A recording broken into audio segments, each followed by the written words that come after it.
coming up. There's nobody got better resources or better people right now to conduct this search. The new mission to find MH370. This is a giant leap in maritime technology. Why this search could be the best hope yet.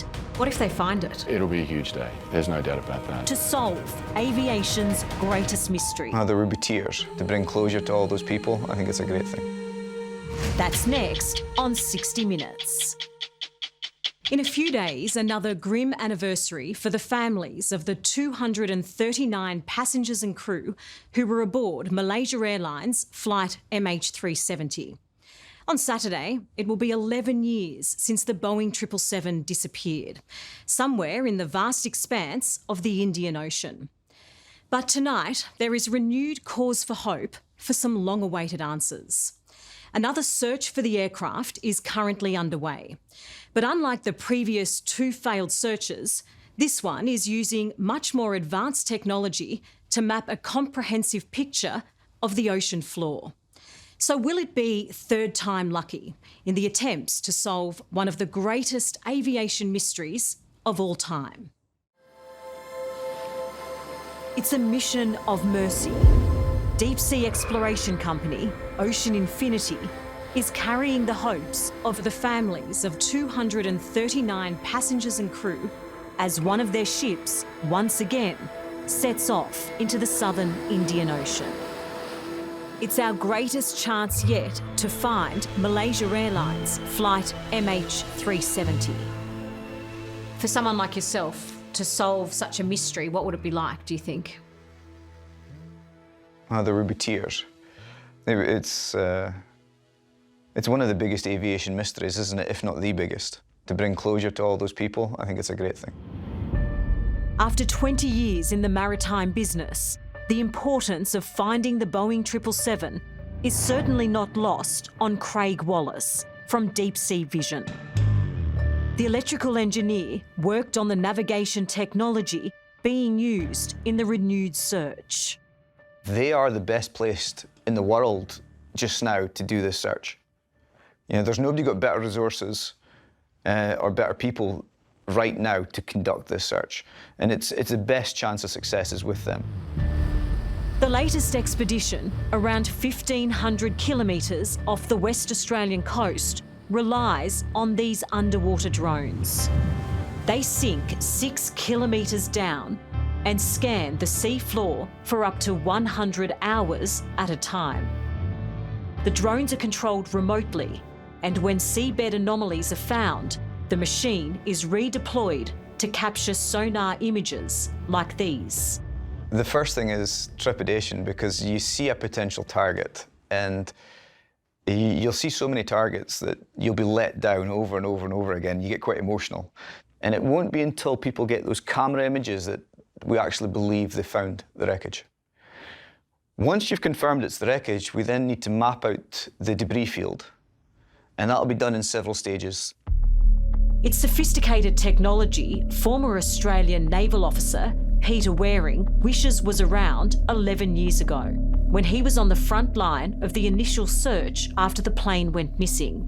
What these vessels, what these new Ocean Infinity vessels represent, frankly, is as big a transition in maritime technology as the movement from sail to steam in the 1800s. Wow. This is a giant leap in maritime technology. But no matter how extraordinary this latest equipment is, there is one thing nobody can control.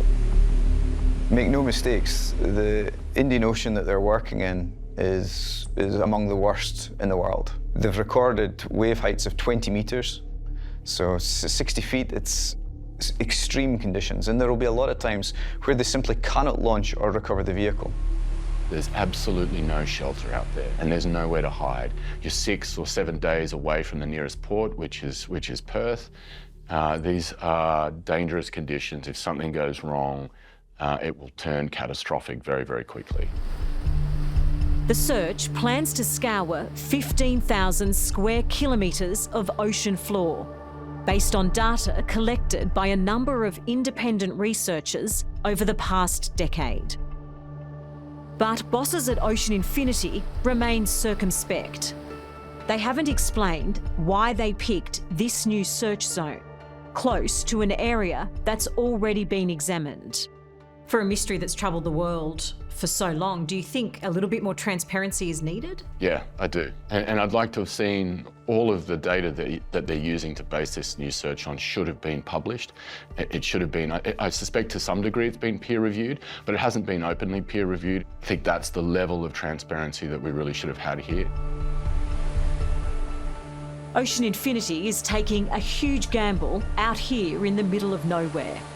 It started the new search before finalising a no-find, no-fee contract with the Malaysian government. If they find MH370, the next step remains unclear. There's no international law, there's no reason why someone can't go back out there and search. Ocean Infinity have tried to do this the right way as they see it, which is to get approval from the Malaysian government. And obviously they don't want to be out of pocket. I was going to say, there's money involved here, right? There's money involved too, right? $70 million, it's a $70 million question. Which is why Peter remains cautious of getting his hopes up, given this is now the third search for MH370 and Ocean Infinity's second attempt after it failed in 2018. I just hope that it's not another false dawn. We've been here before, there's been lots of searches in the past, there's been lots of promises made, and I'm really hoping this time that we find the aircraft, that we can put it all to rest. Peter, what if they find it? It'll be a huge day, there's no doubt about that. This is a mystery that really tears at the fabric of reality, and maybe it'll stitch it back together again slightly. Hello, I'm Dimity Clancey. Thanks for watching 60 Minutes Australia. Subscribe to our channel now for brand new stories and exclusive clips every week. And don't miss out on our extra minute segments and full episodes of 60 Minutes on 9now.com.au and the 9Now app.